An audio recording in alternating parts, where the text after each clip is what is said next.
Okay, so what have we got so far? I have told you about 3 steps of teaching vocabulary. So first you sell your topic, you raise their interest to that, you show what they don't know but what they might know really well after a lesson. Then you explain some depending of the words of the phrases and expressions to them. And then you check the understanding of your students.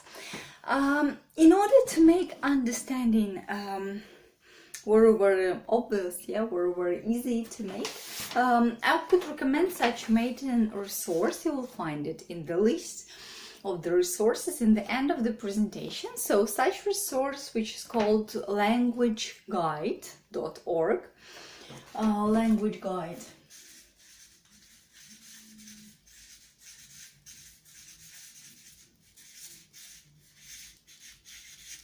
languageguide.org, where for many topics, for different pieces of vocabulary, you actually can find such kind of pictures, and if you press on the word, you will hear the pronunciation of this word. So of course, for some material things you don't need to explain much.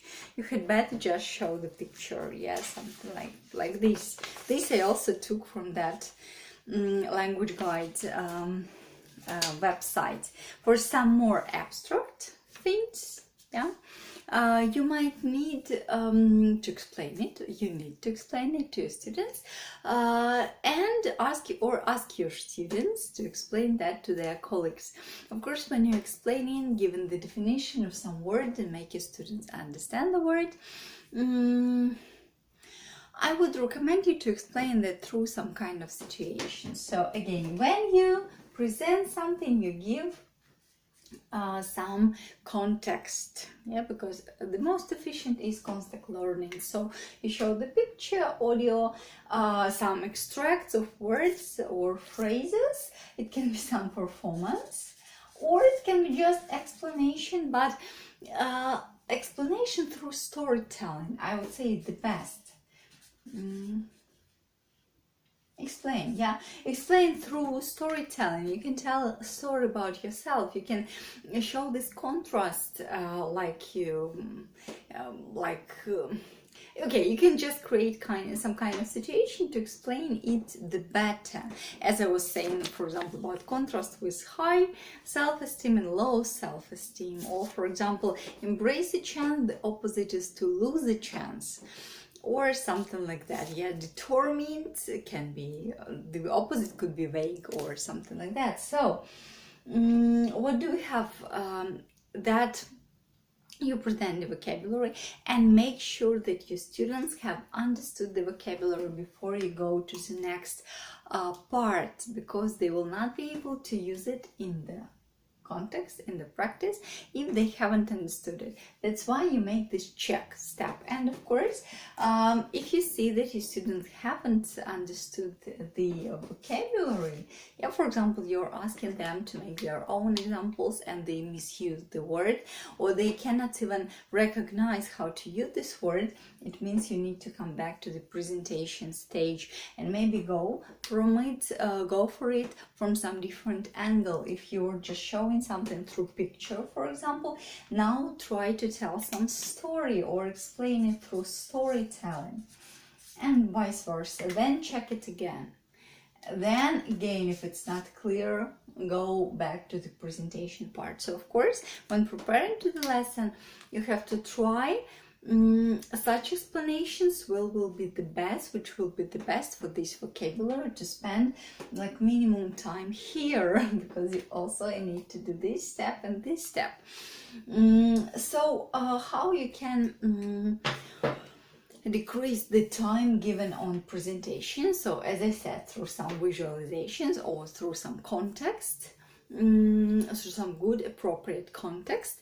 And I would recommend you to make lists of vocabulary not more than 12 words, and even if you have the list of 12 words, I can guarantee that your students will not remember all the 12 words, but they are absolutely capable, they can remember 4 words.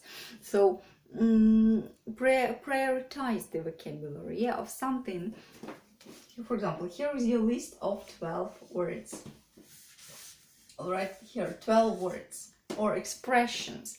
For our brain, there is no difference to learn a word, separate word, or to learn an expression. And learning an expression, like for example, not only the word a hat, yeah, but a blue hat, or like a big hat, or a fatter hat, something like that. Our brain remembers such expressions better because they are fuller and it's like mini context, and we only learn through associations. If your students will learn it, why are we giving all this context? Because your students will learn it if there is something you present and there is some of their experience. Yeah, if they build this connection between what you present and their like own experience, if they are able to visualize this picture where to use this word, it's success. Yeah? It means you have done everything to help them to learn this word. That's why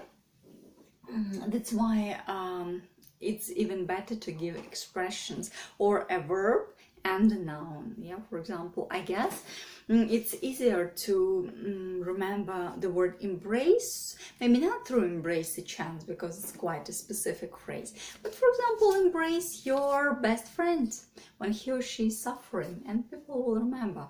Or like embrace, just embrace me, yeah, or like hug me. It's also a cliche phrase which everybody knows. I love you, and so on. The same as low self-esteem, high self-esteem might be remembered better than just self-esteem itself. Or for example, the phrase to be determined, yeah, like when you add a verb, could be remembered better this way. So maximum 12 units of information from 7 to 12, because our brain remembers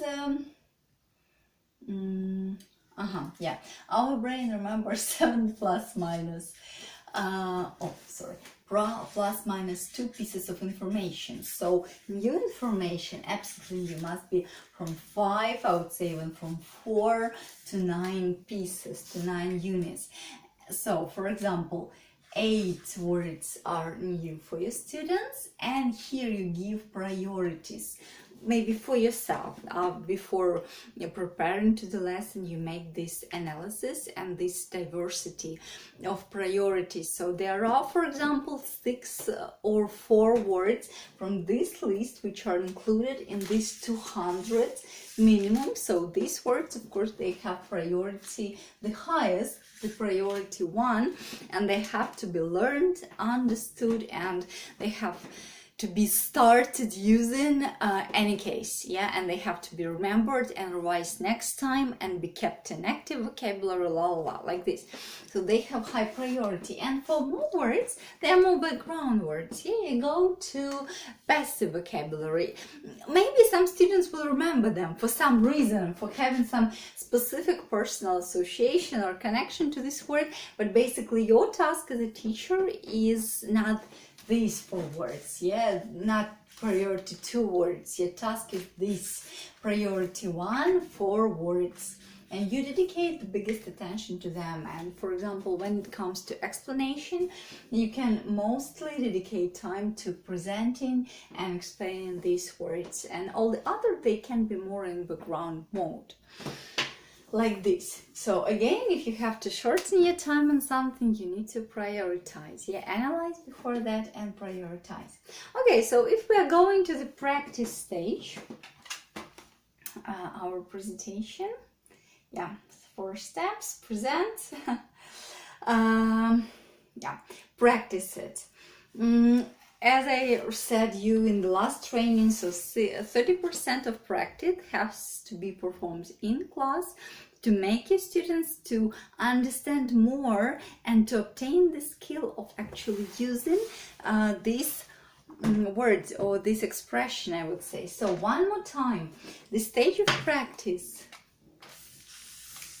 the aims of this stage are try or test the words. I mean, not like test, like revision test, yeah, but try the words. And basically that's all, yeah, test and try the words. It is teacher supervised, like highly, yeah, the teachers involvement in this process is really high, and as many mistakes are possible as possible are allowed here, are okay, because it's impossible to learn something if you don't make mistakes. Yeah, so the more mistakes you make on some subject, the higher chances that you eventually learn it. But still, yeah, it's all happens in the class. You supervise it, your students make mistakes, you correct it, they find the most relevant context, the most relevant structures to use it with, and so on, so on, so on. But still, 70% of this practice is better performed at home, because they have to learn it by themselves. Maybe when they're practicing, yeah, they just need to start using that, start testing and trying this structure. So they have to do it together with their teacher and on their own as a piece of their home task. And that's okay if your students are quite confused and lost how to use it, but at home they have to sit down and try to evaluate it by themselves, to build their own associations. Yeah, as I was saying in the last training, it's impossible to learn something if you haven't had your own experience, your own analysis, your own connection to that, because only your own analysis, when you have been given some material and at home you're sitting and really trying to make your thoughts up because of this material, only this creates this connection between the words or some information itself and your own experience. So only through your personal relationships analysis of this word, it's possible to actually build this connection and learn it. So just now a couple of the ideas how you can actually practice the vocabulary. Yeah, so how to give your students chance to test it, make their mistakes, and so on, so on. Yeah, so of course all these books for teachers, vocabulary games, they contain so many vocabulary games, and basically I would say that practice, when talking about vocabulary, practice is mostly presented in different games, or like dialogues, yeah, discussions.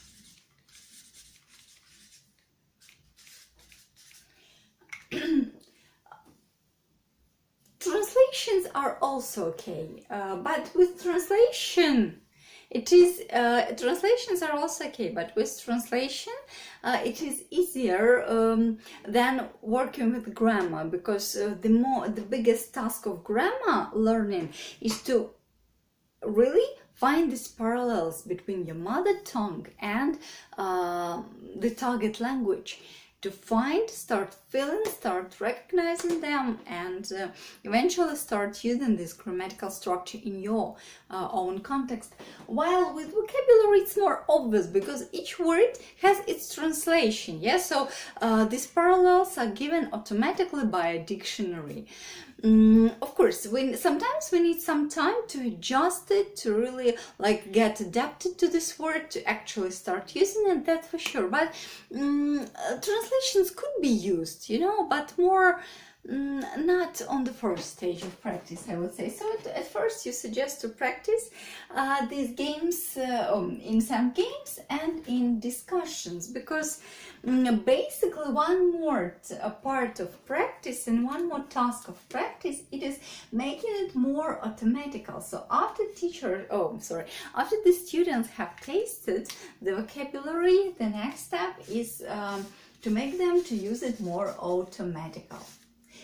They're not going to use it automatically at all in general, but we are kind of approaching there after they have already tried the ways how to use this vocabulary. Okay, so how can we practice it? For example, these are